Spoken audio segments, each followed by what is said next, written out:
तो hello guys, welcome to हॉररलैंड। मैं आशा करता हूँ कि आप सभी लोग ठीक होंगे। तो आज मैं आपके लिए लेकर आया हूँ एक ऐसी मूवी जो कि स्पेनिश भाषा में है, लेकिन ये मूवी आपको चिल्स ज़रूर दे देगी। इस मूवी का नाम है द ग्रैंड मदर और आप एक्सपेक्ट नहीं कर सकते हैं कि मूवी के एंड में क्या होने वाला है। तो मैं आपसे रिक्वेस्ट करूँगा कि आप मूवी के एंड तक ज़रूर बने रहिएगा, क्योंकि आप मूवी में कुछ भी मिस नहीं कर सकते हैं।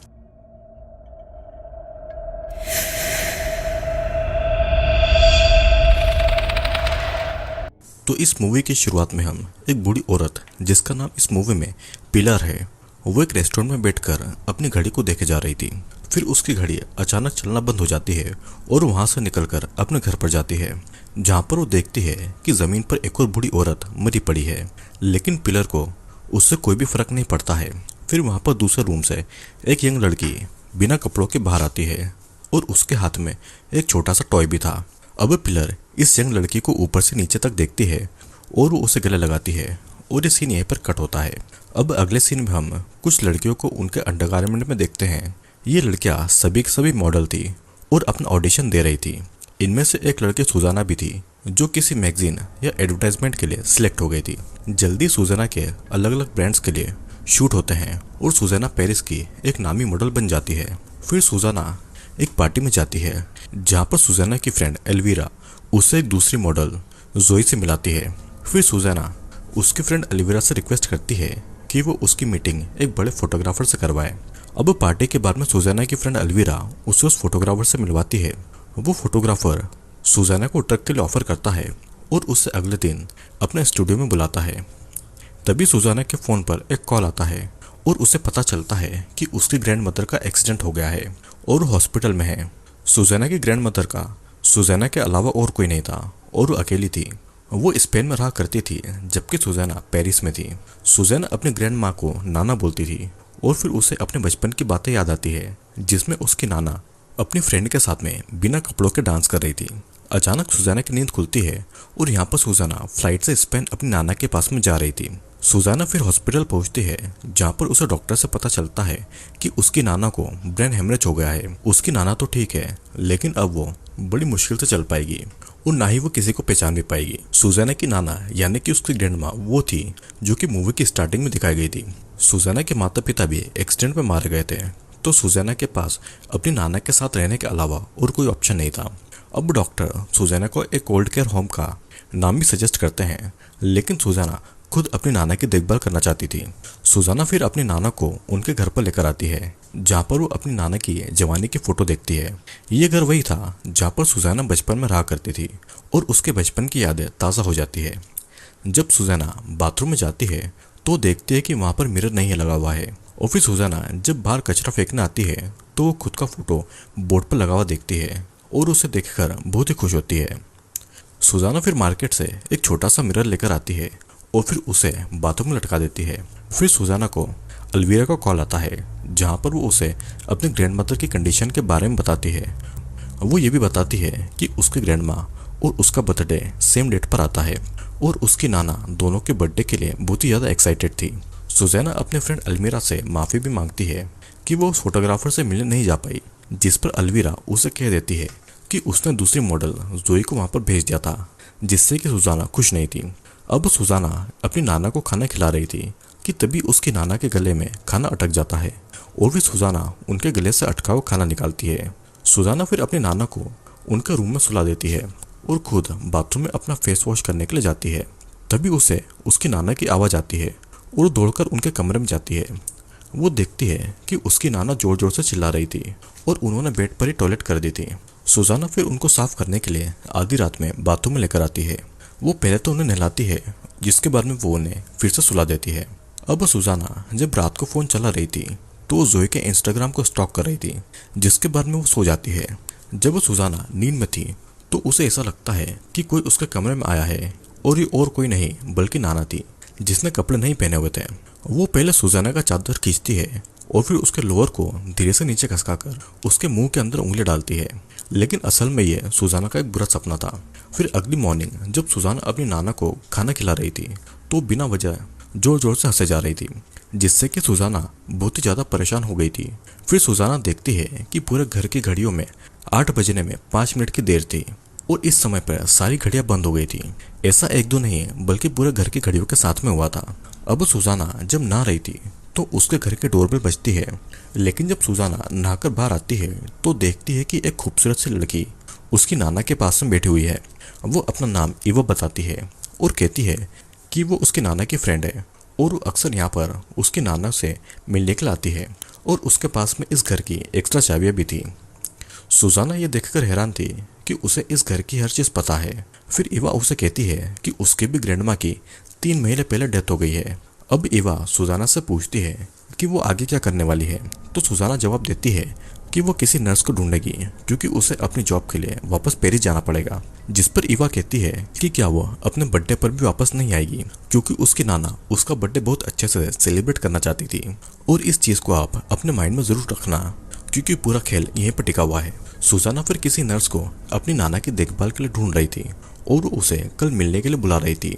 फिर अब रात को सुजाना अपनी नाना को डायपर पहना देती है और सोने से पहले वो एलवीरा को टेक्स्ट करके बोलती है कि वो जल्दी सब कुछ ठीक करके वापस आ जाएगी। सुजाना को फिर कुछ आवाज़ आती है और जब वो बाहर देखने के लिए जाती है तो उसकी नाना दरवाज़ा खोल के खड़ी होती है और वो किसी से बातें कर रही थी। सुजाना जब वहाँ पर जाकर देखती है तो बाहर कोई नहीं था। फिर सुजाना जब पलटती है तो उसकी नाना अब गायब हो चुकी थी और एक ही पल में उसके सामने वो खड़ी हो गई थी। फिर अचानक से दरवाज़ा बंद होता है और अब नाना वहाँ पर कहीं नहीं थी। सुजाना जब नाना के रूम में जाती है तो देखते है कि नाना तो सो रही है, तो उसके साथ में जो अभी अभी हुआ क्या वो सच था या एक सपना, उसे समझ नहीं आ रहा था। सुजाना देखती है कि रूम की खिड़की खुली हुई है और उसकी नाना उधर ही देख रही थी, तो सुजाना खिड़की लगाकर वहाँ से चली जाती है। लेकिन जैसे ही वो रूम से बाहर जाती है तो उसे रूम से फिर से खिड़की खुलने की आवाज़ आती है। सुजाना जब वापस रूम के अंदर आती है तो देखते है कि उसकी नाना को कुछ हो गया है और वो अजीब तरीके से हिल रही थी। सुजाना नाना का ब्लैंकेट हटा देती है। वो देखती है कि उसकी नाना का पेट पूरी तरीके से फूल रहा था और उनकी जुबान बाहर आ रही थी और ये देखकर सुजाना बहुत ही ज़्यादा डर गई थी। वो तुरंत इमरजेंसी नंबर पर कॉल करती है, लेकिन तब तक उसकी नाना नॉर्मल होकर वापस से सो गई थी। सुजाना फिर नॉर्मल होती है और उसे समझ नहीं आ रहा था कि आखिर अभी अभी उसके साथ में ये क्या हुआ है। फिर सुजाना इतनी ज़्यादा डर गई थी कि वो वापस अपने कमरे में नहीं जाना चाहती थी, तो इसीलिए वो सोफे पर बैठकर टीवी देखने लगती है। लेकिन उसे अभी भी ऐसा लग रहा था कि कोई उसके पीछे है। फिर नेक्स्ट मॉर्निंग सुजाना जब बर्तन धो रही थी तो उसे एक गाना सुनाई देता है, जिससे उसे याद आता है कि उसकी एक बचपन की डायरी हुआ करती थी। सुजाना उस डायरी को ढूंढती है और उसकी डायरी में उसके बचपन की मेमोरीज थी, जिसमें उसने अपने बचपन की सारी बातें भी लिखी थी। असल में सुजाना के पेरेंट उसकी बहुत ही कम एज में मर चुके थे और वो हमेशा अपनी नाना के पास में रहती थी। वो अपने बर्थडे की मेमोरी को याद कर रही थी। अब क्योंकि उसके जन्मदिन पर उसके नाना का भी बर्थडे होता है, तो उसके नाना की फ्रेंड जूलिया भी वहाँ पर आई हुई थी।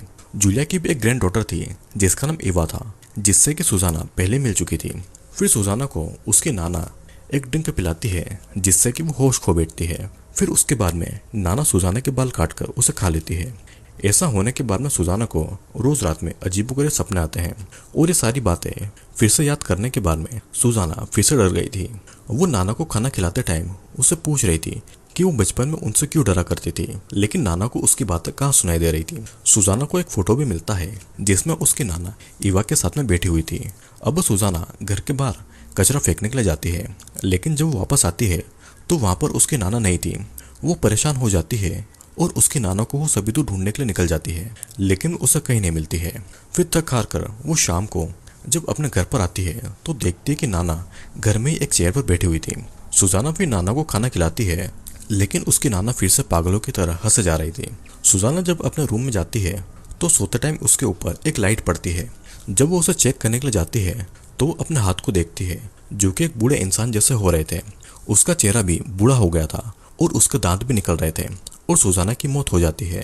फिर वहाँ पर वो इवा को कमरे के अंदर आता हुआ देखती है, लेकिन सुजाना की जैसी नींद खुलती है तो देखती है कि वो अपने नाना के रूम में है और सुजाना को अब यहाँ पर बिल्कुल भी अच्छा नहीं लग रहा था। उसकी नर्स वहाँ पर जल्दी आने वाली थी और नर्स से मिलने के बाद में सुजाना वापस पेरिस जाने वाली थी। नर्स वहाँ पर उसे मिलने के लिए आती है और वो उसे कल से आने का बोलकर चली जाती है। सुजाना बहुत ही ज़्यादा खुश थी कि उसकी नाना का ध्यान रखने के लिए कोई उसे मिल गया है और वापस अपने काम पर पेरिस जा रही है। वो जैसे ही नाना के रूम में आती है तो देखती है कि नाना अपने हाथों से कुछ अजीब अजीब चीज़ें कर रही थी और कुछ मंत्र भी बोल रही थी। वो अपने हाथ का एक इशारा करती है और इतने में बाहर से एक आवाज़ आती है। सुजाना जब खिड़की से देखती है तो शॉक्ड हो जाती है, क्योंकि जो अभी अभी नर्स वहाँ पर आई हुई थी उसका एक्सीडेंट हो चुका था और वो मर चुकी थी, और ये सब कहीं ना कहीं नाना ने ही किया था। सुजाना अब बहुत ही ज़्यादा डर गई थी। वो समझ नहीं पा रही थी कि आखिर वो क्या करे। वो अपने घर नहीं जाती है और एक रेस्टोरेंट में जाकर खूब रोती है। फिर सुजाना जब रात को घर वापस आती है तो देखती है कि उसकी नाना खिड़की से उसे ही देख रही थी। सुजाना अब फैसला करती है कि वो अपनी नाना को लेकर एक ओल्ड एज होम में छोड़ देगी। वो उन्हें लेकर उस ओल्ड एज होम में जाती है और अब से नाना यहीं पर रहने वाली थी। हमें देखकर ऐसा लग रहा था कि नाना सुजाना के इस डिसीजन से बहुत ही ज़्यादा दुखी थी। सुजाना फिर नाना को इस ओल्ड एज होम छोड़कर वापस अपने घर चली आती है। फिर घर आकर सुजाना अपना खाना बना रही थी और वो अपनी फ्रेंड अलविरा को वॉइस मैसेज करके बोलती है कि आज की फ्लाइट से वो वापस से पेरिस आ रही है। फिर सुजाना पैन में जैसे ही अंडा फोड़कर डालती है तो संडे से बहुत सारे कीड़े निकलते हैं और सुजाना न्यूज़ पर सुनती है कि एक नर्सिंग होम में आग लग गई है और वहाँ पर कोई भी जिंदा नहीं बचा है। और ये नर्सिंग होम वही था जहाँ पर सुजाना अपनी नाना को छोड़कर आई थी। सुजाना को लग रहा था कि कहीं उसकी नाना भी उस आग में मर तो नहीं गई, तो इसलिए सुजाना वहाँ पर फ़ोन लगाकर पूछती है। तभी हम नाना को उसके घर में चेयर पर बैठा हुआ देखते हैं और सुजाना उन्हें देखकर डर जाती है। वो समझ नहीं पाती है कि वो क्या करे। सुजाना ये गलती कर देती है कि वो अभी भी घर छोड़कर नहीं जाती है। फिर वो अपनी नाना को खाना खिलाती है और अचानक नाना को फिर से खाना अटक जाता है, लेकिन इस बार सुजाना उन्हें नहीं बचाती है। वो नाना को मरने देती है और कुछ देर के बाद में वो देखती है कि नाना अब मर चुकी है। अब रात के 12 भी बज गए थे और आज सुजाना और नाना दोनों का बर्थडे था। फिर सुजाना इमरजेंसी नंबर पर कॉल करके बताती है कि उसकी नाना मर चुकी है। लेकिन सुजाना जब उसकी नाना का फोटो उठाकर देखती है तो जिस फोटो में उसकी नाना और ईवा का फोटो था, उस फोटो में अब ईवा और वो है। फिर अचानक पूरे घर की लाइट चली जाती है और बस एक कैंडल ही जलती रहती है। सुजाना उसे बुझाने की बहुत कोशिश करती है, लेकिन वो कैंडल नहीं बुझती है। वो वहाँ पर एक बॉक्स को भी देखती है जिसमें सुजाना के बचपन की फोटो थी और उसे देखकर सुजाना डर जाती है। अब अचानक से वहाँ का मिरर टूट जाता है और उसमें से उसे नाना दिखाई देती है। सुजाना वहाँ से भागने की कोशिश कर रही थी, लेकिन अचानक उसकी पूरी बॉडी जकड़ जाती है और ऐसा लगता है कि मानो कि कोई उसे पकड़कर उसे तोड़ मरोड़ रहा हो। सुजाना कुछ भी नहीं कर पा रही थी और वो बहुत ही ज़्यादा बेबस हो गई थी। उसे फिर नाना आती हुई दिखाई देती है, जो कि अपने हाथों से किसी प्रकार का जादू कर रही थी। फिर वो सुजाना के सर पर आकर खड़ी हो जाती है और नाना के मुंह से उनकी सोल निकलती है और वो सुजाना की बॉडी में चली आती है। थोड़ी देर के बाद में हम देखते हैं कि वहाँ पर सुजाना धीरे धीरे उठती है। उसके कान में आकर बोलती है कि सुजाना की बॉडी नाना की है और नाना की बॉडी सुजाना की। सुजाना भी नेकेड होकर उस पेंटिंग के सामने खड़ी होती है और अब उस पेंटिंग पर नाना की जगह सुजाना की पेंटिंग लगी हुई थी। वहाँ पर एवा भी आती है, जो कि सुजाना की बॉडी को बड़ी गौर से देखती है। वो उसकी पूरी बॉडी को टच करती है और नाना यानी कि सुजाना अब मर चुकी थी। और इसी के साथ में ये मूवी यहीं पर ख़त्म हो जाती है। तो दोस्तों आखिर मूवी के एंड में आपको समझ में आ ही गया होगा कि इस मूवी में क्या हुआ। तो असल में पिलर और उनकी फ्रेंड जूलिया दोनों लेस्बियंस थी। वे दोनों एक दूसरे से प्यार करती थी, दोनों ही ब्लैक मैजिक भी जानती थी और उन्होंने हमेशा साथ रहने के लिए एक ऐसी टेक्निक अपनाई जो कि बहुत ही ज़्यादा इनह्यूमन थी। दोनों ने ब्लैक मैजिक से अपनी अपनी सोल को अपनी ग्रैंड डॉटर के अंदर ट्रांसफ़र कर दिया। जूलिया ने एवा को और पिलर ने सुजाना को। मूवी में कहीं नहीं बताया गया है कि सुजाना सच में पिलर की ग्रैंड डॉटर थी, और ऐसा हो भी सकता है कि पिलर ने सुजाना को इसी ब्लैक मैजिक प्रैक्टिस करने के लिए अडॉप्ट किया हो, क्योंकि दोनों का बर्थडे सेम डेट पर आता हो और शायद इसी से ब्लैक मैजिक किया जाता हो। तो आपको क्या लगता है नीचे कमेंट करके ज़रूर बताना। और अगर आपको इस मूवी को देखना है तो मैं अपना टेलीग्राम चैनल पर इस मूवी को डाल दूंगा, आप वहाँ पर जाकर इस मूवी को देख सकते हैं। तो अब मैं आपसे मिलूंगा अगले वीडियो में।